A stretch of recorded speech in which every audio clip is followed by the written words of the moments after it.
Okay, welcome students. कल जैसे कि हमने आपको ब्लड सर्कुलेटरी सिस्टम के बारे में बहुत सी जानकारी दी थी।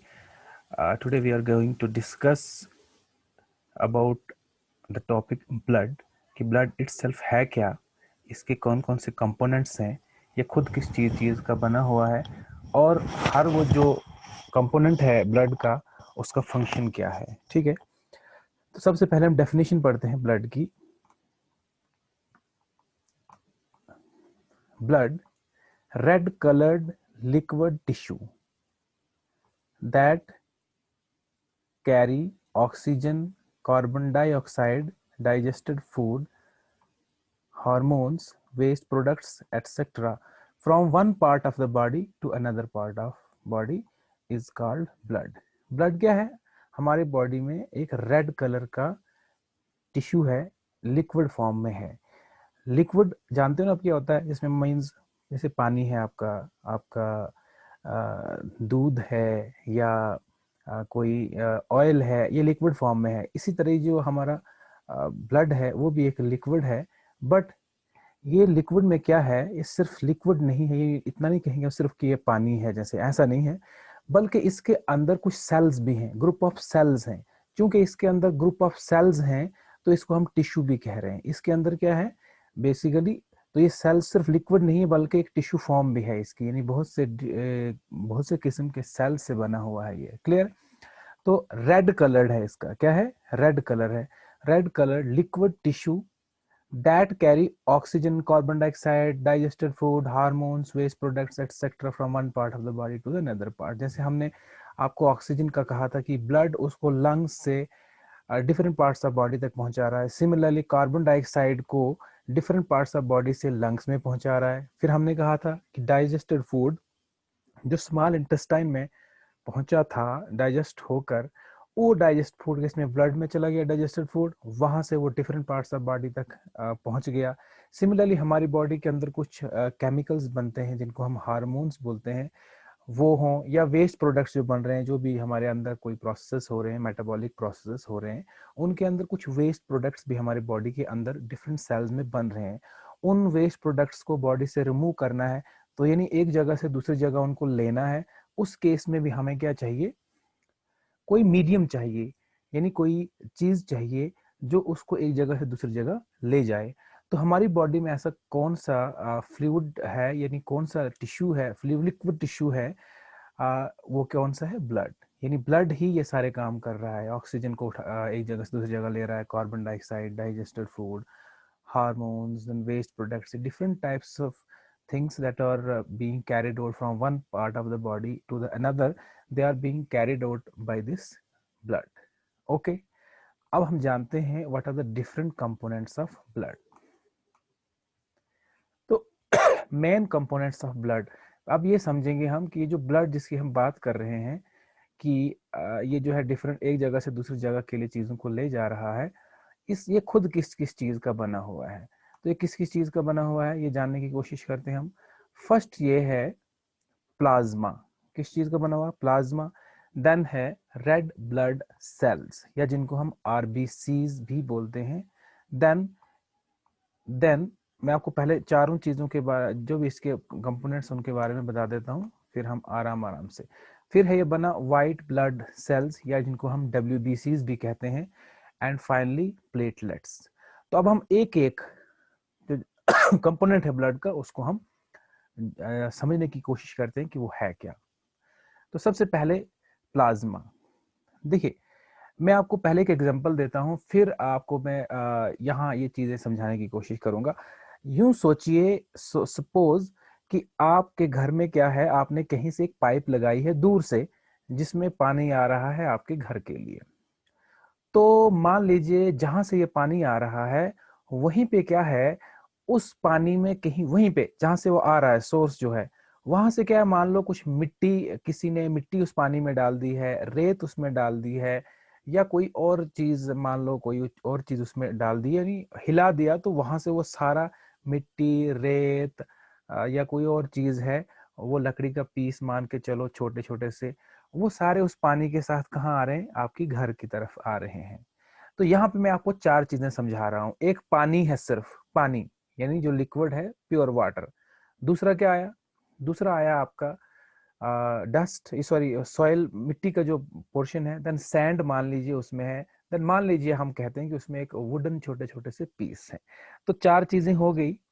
अब देखो जैसे उस पाइप के अंदर पानी है ना, जो क्या कर रहा है, डिफरेंट चीजों को एक जगह से दूसरी जगह ले आ रहा है। यानी वो मिट्टी को मिला रहा है, सैंड को मिला रहा है, या कोई और चीज है उसको वहां पीछे से लेकर आपके घर तक पहुंचा रहा है। तो वो जो पानी है, वो जो लिक्विड पोर्शन है, वो लिक्विड पोर्शन को हम वहां वाटर कहेंगे, यहां उसको कहेंगे प्लाज्मा। क्या कहेंगे? प्लाज्मा। यानी जो लिक्विड पार्ट है आपके ब्लड का, उसको क्या कहते हैं? प्लाज्मा। जैसे उस पाइप के अंदर पानी चल रहा है, जो मिट्टी को, रेत को या लकड़ी के छोटे छोटे पीसेस को एक जगह से दूसरी जगह ले जा रहा है। सिमिलरली जो प्लाज्मा है, ये भी क्या काम कर रहा है, उस उन बहुत से जो ब्लड में जो ये बाकी 3 चीजें हैं ना, आरबीसीज, डब्ल्यूबीसीज और प्लेटलेट्स, ये उनको एक जगह से लेकर दूसरी जगह पहुंचा रहा है। अब हम पढ़ेंगे प्लाज्मा। थोड़ा सा कॉन्सेप्ट आपको क्लियर हो गया होगा कि प्लाज्मा क्या है। बेसिकली लिक्विड पार्ट है। देखिए, it is the colourless liquid. इसका अपना कोई कलर नहीं है। part of the blood in which the other components of the blood like RBC, WBCs and platelets float। यानी ये लिक्विड पार्ट है ब्लड का, जिसमें क्या क्या फ्लोट कर रहा है, आपकी आरबीसी भी उसी के अंदर चल रहे हैं, डब्ल्यूबीसी भी उसके अंदर चल रहे हैं, और प्लेटलेट्स भी उसी के अंदर चल रहे हैं। तो जो चारों चीजों में क्या है, लिक्विड पार्ट कौन सा है? प्लाज्मा। आपके आरबीसी, डब्ल्यूबीसी और प्लेटलेट्स हैं, ये बेसिकली सेल्स हैं। क्या है? सेल्स हैं, लिविंग कंपोनेंट है। ठीक है। तो अब यहाँ पे आपको समझ में आ गया होगा कि ब्लड के जो 4 कंपोनेंट हैं, आरबीसी, डब्ल्यूबीसी और प्लेटलेट्स, और वो तीनों किसमें है बेसिकली चल रहे? चौथे कंपोनेंट में, दैट इज प्लाज्मा। प्लाज्मा चलेगा तो ये ब्लड सेल जो है, आरबीसी, डब्ल्यूबीसी और प्लेटलेट्स, ये भी एक जगह से दूसरी जगह चलेंगे।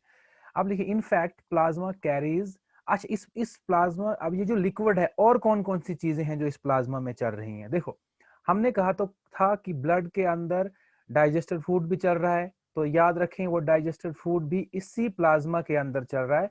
वो ना आरबीसी में चला गया है, ना वो डब्ल्यूबीसी में गया है, ना वो प्लेटलेट्स में गया है। वो किस में चल रहा है? इसी लिक्विड पार्ट में। ठीक है। देन कॉमन सॉल्ट जो आप खा रहे हो, नमक खाते हो, वो भी इसी पानी में ही चल रहा है। किसके साथ? आरबीसी के साथ, डब्ल्यूबीसी के साथ और प्लेटलेट्स के साथ। सिमिलरली वेस्ट प्रोडक्ट्स की हमने बात कही थी, जैसे पीछे कहा कि, या हार्मोन्स की बात कही, जो एक जगह से दूसरी जगह ले जा रहे हैं, तो वो बेसिकली चल किस में रहे? ना वो आरबीसी में गए हैं अंदर, ना डब्ल्यूबीसी में, ना प्लेटलेट्स में। वो बेसिकली इस लिक्विड में ही चल रहे हैं। ठीक है। तो from one place to another place, यानी ये प्लाज्मा ही है जो इन सब सेल्स को, 3 टाइप के सेल्स को, और आपके digested food, common salt, waste products and other hormones को एक जगह से दूसरी जगह ले जा रहा है। क्लियर यहां तक? all other parts of the blood are immersed in this liquid called plasma। यानी जितने भी अदर पार्ट्स ऑफ ब्लड हैं, जैसे आरबीसी है, डब्ल्यूबीसी है, प्लेटलेट्स हैं, ये सब किस में डूबे हुए हैं? किस में है? ये किस में तैर रहे हैं? ये प्लाज्मा के अंदर। होप कि आपको ये समझ में आ गई। उस पाइप के कॉन्सेप्ट को समझ लो कि पानी जो है बेसिकली वो क्या है? प्लाज्मा। और उसके अलावा जो उसमें चीजें हैं वो अलग अलग हैं। मान लो रेत को आप डब्ल्यू आरबीसी मान लो, मिट्टी को आप डब्ल्यूबीसी मान लो, लकड़ी को कुछ प्लेटलेट्स मान लो। इसके अलावा भी जैसे हार्मोन्स, वेस्ट प्रोडक्ट्स हैं, और कुछ जो गंध उसके साथ नीचे आ रही है, वो उसके अदर प्रोडक्ट्स हैं। क्लियर? यहां तक आपको समझ में आई होगा। अब हम पढ़ते हैं रेड ब्लड सेल्स। हमने कहा ना 4 चीजें हैं, plasma, RBC, WBC and platelets. तो ये जो रेड ब्लड सेल्स हैं, जैसे नाम ही कहता है कि ये सेल्स हैं, ये बेसिकली क्या है? सेल्स हैं। ये कोई लिक्विड नहीं है, सेल्स हैं। और कैसा कलर है इनका? रेड। इसलिए इनको कहा जाता है रेड ब्लड सेल, क्योंकि ब्लड के सेल है ना ये, इसलिए इनको कहा जाता है रेड ब्लड सेल्स। और आरबीसी, इसकी जो शॉर्ट फॉर्म है वो आरबीसी, ऐसे इसलिए लगा है क्योंकि ये बहुत से हैं, RBC in red blood sales. अब ये रेड ब्लड सेल्स क्यों रेड हैं ये हम समझते हैं, फिर ये रेड ब्लड सेल का काम क्या है वो हम समझेंगे। ठीक है। तो देखिए, these cells are red in colour, ये तो आपको नाम से ही पता लग गया। अब कैसे, क्यों क्यों है रेड ये? Due to presence of respiratory red pigment called haemoglobin. जैसे आपने प्लांट्स में देखा था, the color of the leaf is green due to a pigment called chlorophyll, जो कि ग्रीन था कलर में, इसलिए उस पिगमेंट की वजह से लीफ का जो कलर है दैट वाज ग्रीन। सेम इसी तरह यहाँ पे जो हमारा कलर है, जो कलर है रेड का, रेड जो है रेड ब्लड सेल्स का जो कलर है red, that is due to another pigment जिसको क्या कहते हैं, हीमोग्लोबिन।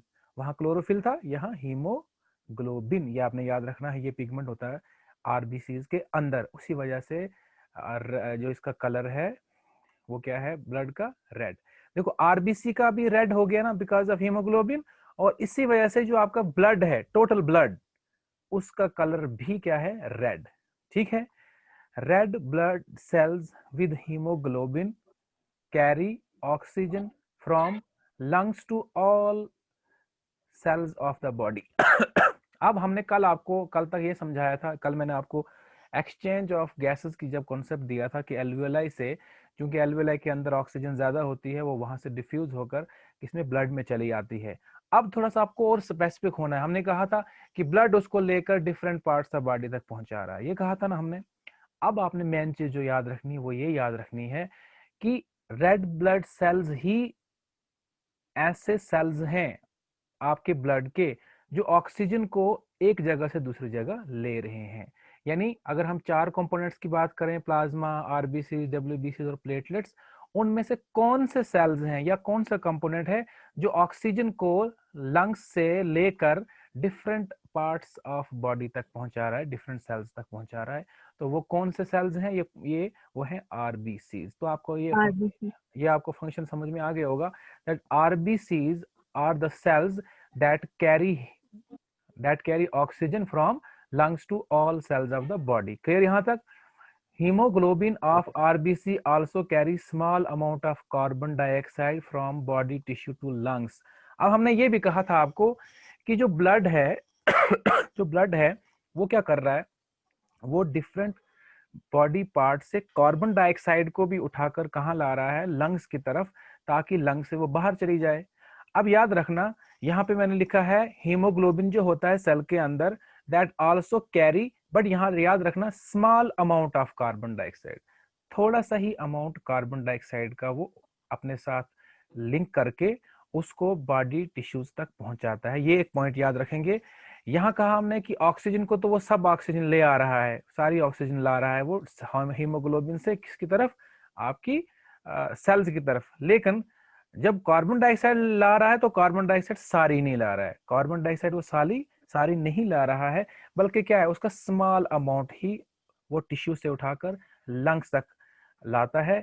एक चीज यहाँ पे आप याद रखोगे कि जो मैक्सिमम पोर्शन है कार्बन डाइऑक्साइड का, जो जब वो सेल से ब्लड में आती है, तो ये जो प्लाज्मा है ना, प्लाज्मा, यही ज्यादा से ज्यादा कार्बन डाइऑक्साइड को उठा के लाता है और कहाँ पहुंचाता है, हमारे लंग्स तक, ताकि वहां से वो बाहर फेंकी जाए, बाहर निकाली जाए। यहां तक क्लियर है कि प्लाज्मा जो है लिक्विड पार्ट है बॉडी का, जिसके अंदर आरबीसी, डब्ल्यूबीसी और प्लेटलेट्स तैर रहे हैं, चल रहे हैं, ठीक है, फ्लोट कर रहे हैं, और इसी में डाइजेस्टेड फूड है, कॉमन साल्ट्स, वेस्ट प्रोडक्ट्स या हार्मोन्स हैं, वो एक जगह से दूसरी जगह पे जा रहे हैं। तो ये जो लिक्विड पार्ट है ब्लड का, जिसमें ये सब जो है तैर रहे हैं, फ्लोट कर रहे हैं एक जगह से दूसरी जगह, इस लिक्विड पार्ट को प्लाज्मा कहते हैं। तो आरबीसी को कहते हैं red blood cells. Red blood cell जो है रेड इसलिए हैं क्योंकि इनके अंदर एक पिगमेंट है दैट इज हीमोग्लोबिन, जिसका कलर रेड है, इसलिए आरबीसी का कलर भी क्या है, रेड। और इसी आरबीसी के वजह से आपका जो ब्लड है वो भी रेड है कलर में। और ये आरबीसी का क्या काम है कि ये कैरी करती है ऑक्सीजन लंग्स से to all the cells of the body, and beside this they also carry small amount of carbon dioxide from the body tissue to the lungs so that they can be removed from the lungs to the outside. Okay, अब हम दूसरे जो दो components हैं उनको जानने की कोशिश करते हैं। व्हाइट ब्लड सेल्स तो नाम ही है, दे आर व्हाइट। व्हाइट यहाँ आपका रेफर होगा, that means they don't bear any colour, उनका कोई कलर नहीं होता है, दे आर व्हाइट, मतलब कलरलेस हैं, समझो आप, ठीक है। तो देखो, और इनको WBCs भी बोल रहे हैं, व्हाइट ब्लड सेल्स, इन ये आपका इसी की एब्रीविएशन है, ठीक है, white blood sales abbreviation of WBCs। Short में लिखा गया। अब इन इन WBC को क्या कहा जाता है, हम इसका थोड़ा सा आपको इंफॉर्मेशन देंगे। These are also called soldiers of the body।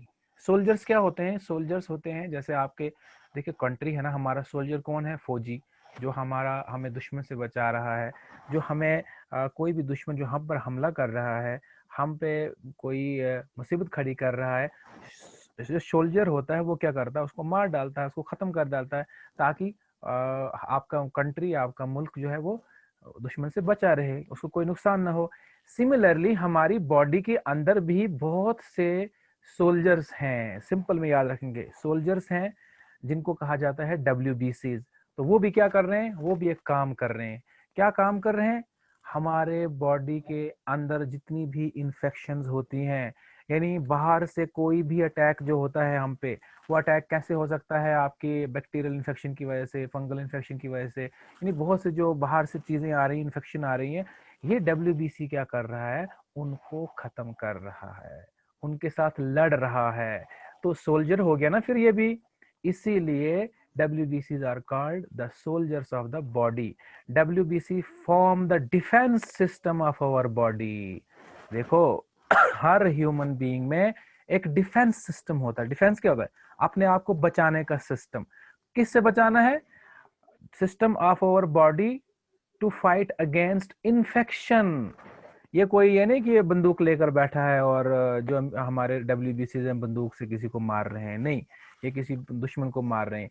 ये क्या है? WBC खुद एक सेल्स हैं, जो भी बाहर से इन्फेक्शन कॉज करने वाला कोई भी बैक्टीरिया या कोई भी पैथोजन जब हमारी बॉडी में एंटर होगा, ये उसको मार डालेगा। क्या करेगा?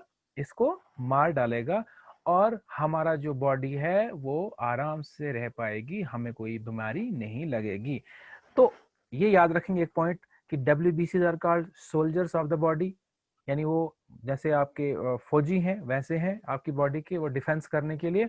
और डिफेंस किससे कर रहे हैं? जैसे एक सोल्जर दुश्मन से डिफेंस कर रहा है, उसको अंदर नहीं आने दे रहा है, सिमिलरली जो आपका WBC है, it is fighting against the pathogens and it is preventing you from infection. तो ये जो सिस्टम होता है ना, याद रखना, ये बड़ा डिटेल वाला सिस्टम है, यहाँ पे हम उसको डिस्कस नहीं करेंगे। WBC का इतना से याद रखना, जैसे हमारी बॉडी में डाइजेस्टिव सिस्टम है, वो क्या काम कर रहा है? That is meant to digest our food. Similarly we have respiratory system which is meant for oxidation, sorry, exchange of gases, plus production of energy, energy rich ATP molecules. ठीक है, तो वो भी उसमें ये वो सिस्टम है। सिमिलरली हमने आपको सर्कुलेटरी सिस्टम को पढ़ाया, जिसमें हमने कहा कि डिफरेंट और डिफरेंट जो फूड मटेरियल्स हैं या गैसेस हैं या जितने भी सब्सटेंसेस हैं, वो एक जगह से दूसरी जगह लेने में वो सर्कुलेटरी सिस्टम हेल्प कर रहा है। सिमिलरली एक ऐसा सिस्टम और भी है हमारी बॉडी में जो डिफेंस सिस्टम है, यानी डिफेंस सिस्टम जो क्या करेगा? इन्फेक्शन से लड़ेगा।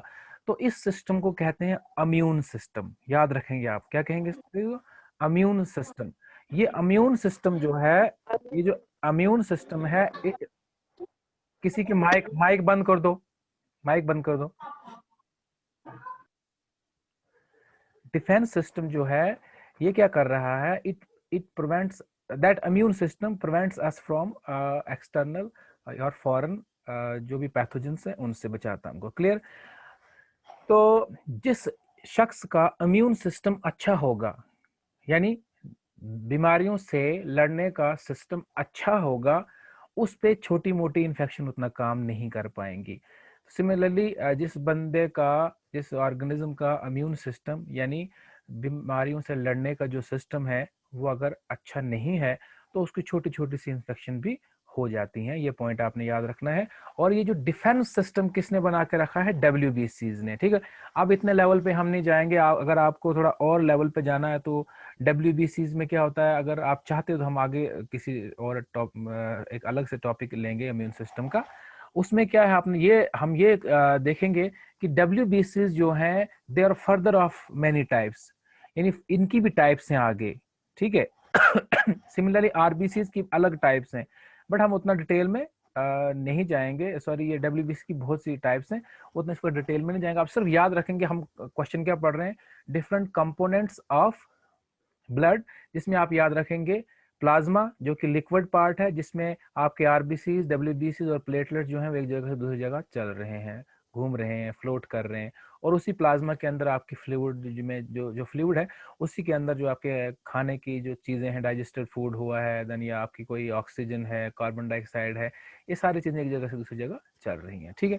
देन लास्ट जो कंपोनेंट है that is platelet, these help in blood clotting during cut. ये इतना सा याद रखेंगे आप कि यही वो सेल्स हैं, यही वो कंपोनेंट है ब्लड का जो हेल्प करता है खून को जम जाने में। सपोज करो आपको कहीं भी कहीं कट लगता है, आपको ब्लेड से या किसी कील से या किसी लकड़ी के पीस से, तो आप क्या हो जाता है, आपके वहां कट लगता है तो वहां से खून बाहर निकलना शुरू हो जाता है। मीन उस वक्त आपके प्लाज्मा भी बाहर आ रहा है, आरबीसी भी बाहर आ रहे हैं, डब्ल्यूबीसी भी आ रहे हैं, प्लेटलेट्स भी मोस्ट प्रोबेबली आ रहे हैं। लेकिन प्लेटलेट्स का क्या काम है, जहां भी वो जख्म लगता है ये जल्दी से वहां क्लॉट बना लेते हैं। क्या बना लेते हैं? क्लॉट। क्लॉट का मतलब हो गया एक वो जो होता है ना, खून का जमना। हाँ जम जाना। वहां का क्या हो रहा है कि खून जम रहा है, ठीक है। आप देखिए ये भी एक अलग टॉपिक है, क्लॉटिंग कैसे हो रही है, ये भी एक मैकेनिज्म है जिसको यहाँ पे डिस्कस किया नहीं जा सकता इस वक्त, क्योंकि हमारा मेन कंसर्न है कि कंपोनेंट्स ऑफ ब्लड समझना। उसके लिए एक प्रॉपर मैकेनिज्म है, क्या क्या स्टेप्स हो रहे हैं उसमें, कैसे ये जो प्लेटलेट्स हैं वो कैसे काम कर रहे हैं, कैसे एक लिक्विड पार्ट है ब्लड में वो कैसे एक सॉलिड या सेमी सॉलिड बन रहा है। और देखो जब आपका वो ब्लड जम जाता है तो वो बाहर सॉलिड सा हो जाता है ना, ठीक है। तो वो सॉलिड कैसे यस सर। बन रहा है उसके लिए एक अलग प्रोसेस है, उसको भी हम डिटेल में पढ़ेंगे आगे, ठीक है। That is mechanism of clotting of blood. तो उसमें क्या हो रहा है, प्लेटलेट्स क्या काम कर रहे हैं, ये क्या चीज बना रहे हैं, फिर वो जो है वो जो फाइबर्स वो हैं वो कैसे हार्ड मतलब सॉलिड फॉर्म में कैसे बन रहे हैं, तो वो हम आगे डिटेल में डिस्कस करेंगे।